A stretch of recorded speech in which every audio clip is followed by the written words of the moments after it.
Thank you for watching. My name is Glenn Morgan, and welcome to another episode of We the Govern.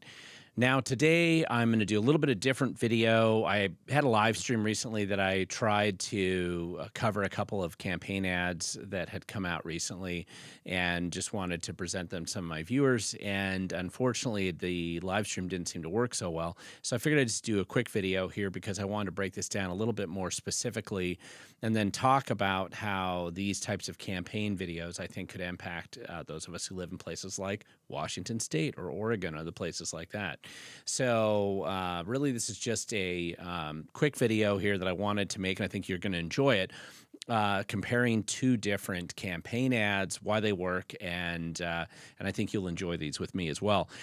Before I go too much further, if you haven't hit the like and subscribe button, please don't forget to do so down below. Please share it with others. I know this channel is heavily shadow banned, but it is important, I think, to get this information out, and that is easiest if you help me do so. So obviously, one of the challenges you oftentimes have when it comes to political campaigns is the tendency to see this right here. Basically, two groups of people yelling at each other and screaming at each other, trying to say that my candidate's better than yours. But essentially, all a political campaign really is just a marketing effort. It's an effort to get both name recognition and, somehow identify your candidate as the candidate who's a better option to enough people in the community that in theory you get over 50% of the vote and your candidate could become the next elected official in that position. And that's really all marketing and political ads should be, and that's all they can be. And good political ads really can have quite an impact, and most of them are not good. Most of them are garbage. Most of them are made by focus groups and consultants, and they really just aren't that good. But every now and then you'll see scenarios where there are some pretty good ads out there, and I really wanted to cover one. I think this is really one of my favorite political ads I've ever seen, and it has nothing to do with Washington State. This is about a mayoral race with Spencer Pratt running against Mayor Bass, who's the incumbent Democrat, of course, in Los Angeles. But I really liked this video. I think you're going to like it too. Let me just get right to it, and I'm going to play this video, and I will not speak over it. You can listen to it and see for yourself. It's about a 2-minute video. You're going to enjoy it.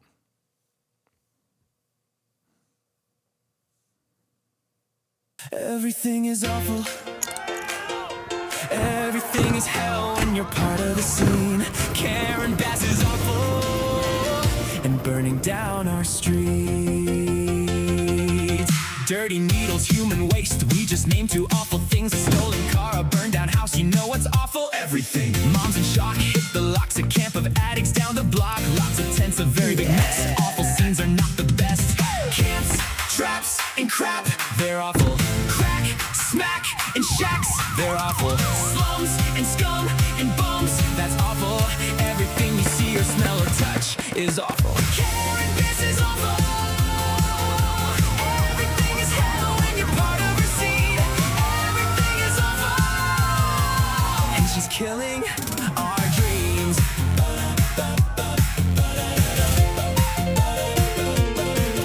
Wait, somebody's fighting back now.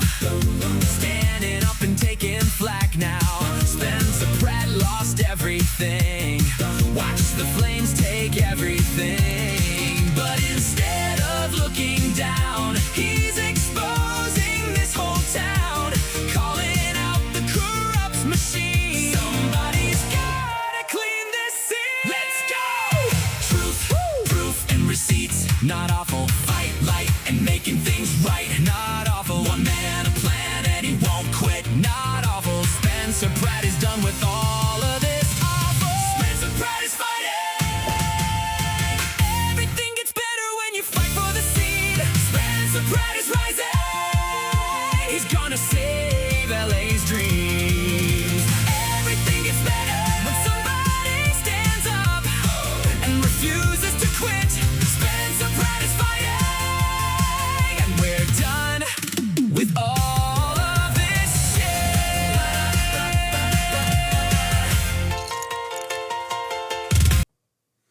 All right, there you see it. That is the video, and I thought it was a really good video. I thought it's catchy. There's some other real benefits, and I want to kind of talk more specifically when you see videos like this and you see how, impactful they can be and fun to listen to and compelling. It really does make an impact.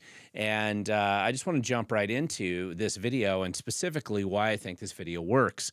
And it's kind of a lesson to learn for political consultants and political candidates in the future, because inevitably the way they take themselves so seriously in the race, listen, it is serious stuff, but how you run a political ad campaign to convince people that you're actually the sane person in the room and the better person to choose is a very different set of decision points that you have to go through. I think this ad works because, number one, obviously it's kind of a catchy song. I mean, listen, it's fun to listen to. It's obviously a take off of the original Lego movie that everything is awesome instead of everything is awful. And it obviously enhanced the music from that original soundtrack originally and jumped right into it. I think these are funny. I mean, they're kind of it's not a full parody, but it is a type of parody when obviously there's a bit of AI that they're using to create the Lego imagery, but and some of the other parts of it. But it was done well, and it's done in a way that people would want to watch it and, see more details as they go along. And everybody likes Legos. I mean, it's a creative way to make a video, and particularly a political campaign video. And I haven't seen very many of those in the past that use this kind of imagery, and it's going to resonate with a lot of people that aren't particularly political. It's fast paced, it's not particularly preachy, and it's also still very hard hitting. Listen, you're able to talk about horrible things like, human waste and needles in the streets and drug addicts and firefights in the drug camps and all these terrible things. But because you represent it with Legos, the imagery is clear. You know what you're talking about. You know what the issues are. But it isn't about it just doesn't have some of the shock value that you might potentially have that might alienate some people and they wouldn't want to keep watching. So because the Lego imagery kind of sanitizes it, it does make it a little bit more interesting. It obviously focuses still on a handful of obvious themes. And listen, it's a 2-minute some odd video, right? So it's designed for YouTube, and it's designed for a little bit longer view and audience clearly online. So it's not like a television ad that's a 30-second ad. And the second one we're going to get to in this video is it's going to be talking about that. But this type of campaign ad is a little bit longer. It's designed to go viral. It goes out there, it hits the community, and it is a good, interesting, focused issue, right? Dealing with the Palisades fire, dealing with the drug and homeless and crime problem. It's all kind of wrapped up together, dealing with the corruption and out of touch political elites. It really does a good job communicating that without being too heavy-handed in the process. There's a lot of creative details in this that, again, avoid that shock imagery, especially the, defecating in the streets and all that other kind of stuff, and people passing out and puking in a drug camp and, horrible things, but it's able to communicate in a pretty effective way. And of course it makes you laugh. And more significantly, it's not so much that you laugh about the whole thing. And you're enjoying the creativity of it, but you're actually laughing and mocking the political establishment, the elite, the incumbent mayor, who's obviously egregiously incompetent and, a national laughingstock anyway. And this video just does a good job reinforcing the story and the narrative that if you're Spencer Pratt and you're running an insurgent campaign, I mean, a guy without any political background, this is a hard thing to do. You're going against the machine and all the political establishment, all the corrupt people who profit and benefit from the cash that mayor is kicking out through the grant grifting operations, just like they do in Seattle and Portland, and Tacoma and Olympia and Bellingham, right? So and Spokane. I mean, all cities like that out here. So it really does illustrate something that most people can understand. It's done well. I just like this type of a video. And one of the other things, too, in case you were wondering, because I didn't know enough about it, if you see this little hummingbird imagery, and you'll notice there was hummingbird imagery throughout parts of the video clip, it has to do more with the fact that Spencer Pratt, when he had his house before it was burned down in the Palisades fire, he had lived there for many years, and it was kind of like his own private Idaho, nice, beautiful place for him. And he had all these memories of feeding hummingbirds with his kids. And of course, the fire came out, destroyed the house. Mayor Bass was in Africa on a tourist trip, and all the other crazy things that happened in California, the inevitable failure of big government, bloated bureaucracy, and all hummingbirds are killed and all this. And so it's kind of this imagery that he brought into his political campaign that really reinforces the personal narrative that he has. It's just done really well. And integrating this into the whole Lego imagery here was really, really good. So I want to go and do the second video, much shorter, and this one was launched on X originally, I believe, but it also is a good example of what I believe would be satirical imagery and videos. Obviously, people are using AI in some of these videos, but it's not about the AI imagery as much as it is the content that they're able to present. And I wanted to show this one to you, and we're going to talk about this one here in just a second. And I'm running on my accomplishments. Los Angeles on fire, mayor nowhere to be found. We were so prepared for wildfires. I didn't even have to be in the country when the town burned. I've addressed the homeless problem. Now, most of them won't stab you as long as you don't make eye contact. Our climate change policy is so strong, we've brought down energy use in the Palisades by 99%. Almost none of the needles in children's playgrounds have AIDS on them. If you like the last 4 years, you're going to love the next 4. Vote Bass. And that's another good classic example of a video and imagery and a political campaign ad that I think uses satire well. Now, one of the challenges when you're using AI with a lot of these videos and music videos and political ads and stuff is that AI tends to be clunky. There's weird transitions. There's awkward silences. There's kind of challenges that kind of pop into some of that, some of the production value that make it, I think they call it AI slop, right? It doesn't necessarily produce the kind of value that you would hope to see in a well-produced commercial. But every now and then one comes through and breaks through, and I thought this particular ad had some interesting production value to it. Let's talk about why I think this works and why I think it makes an impact for the political campaign in the way that the Spencer Pratt campaign wanted to. Number one, obviously, it's a great use of satire. It's AI, but it's not that sloppy type of AI that has these weird, disjointed angles and really distorted faces or other problems that sometimes AI will produce. So it's a good use of satire. The content does matter.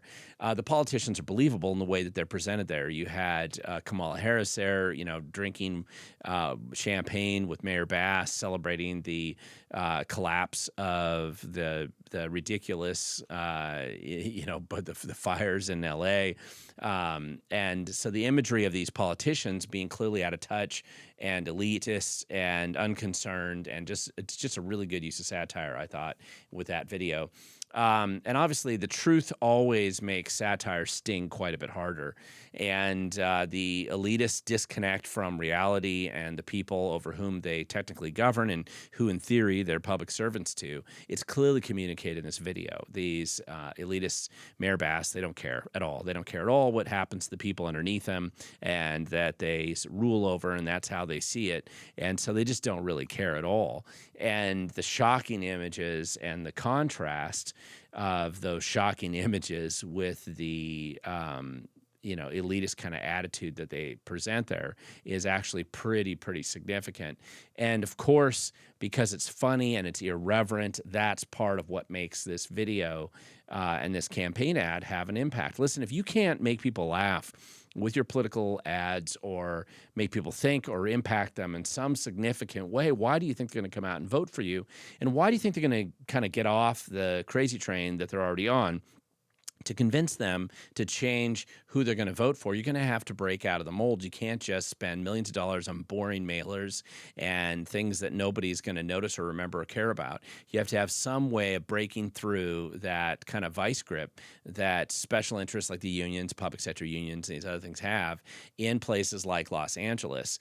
And that's like trying to run in a city like Seattle as a Republican. Very, very difficult. And you see this Spencer Pratt jumping in, obviously an outsider, running a good story that, people, thousands of people who live in that city have experienced with their house burning down. So it's quite an impactful series of campaign ads. I know he's done a whole bunch of others. I didn't want to cover them all. I thought these two stood out to me for a couple of reasons, and I figured that analyzing them a little bit would be useful and appropriate for those of you who care about political campaigns. Listen, we just had filing week just last week here in Washington.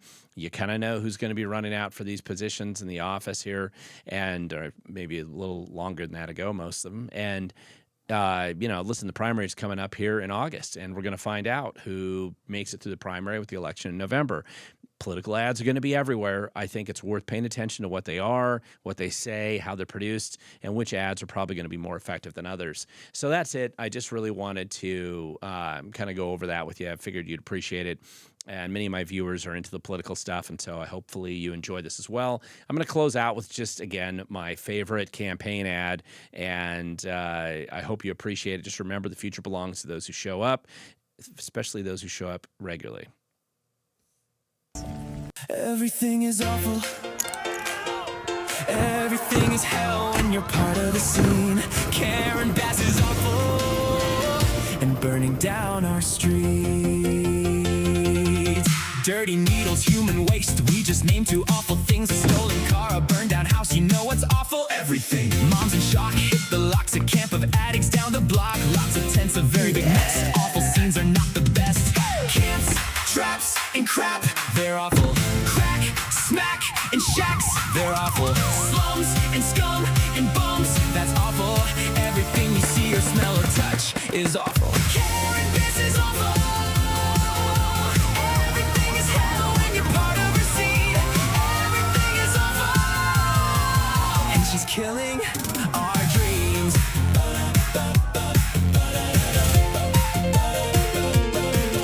Wait, somebody's fighting back now.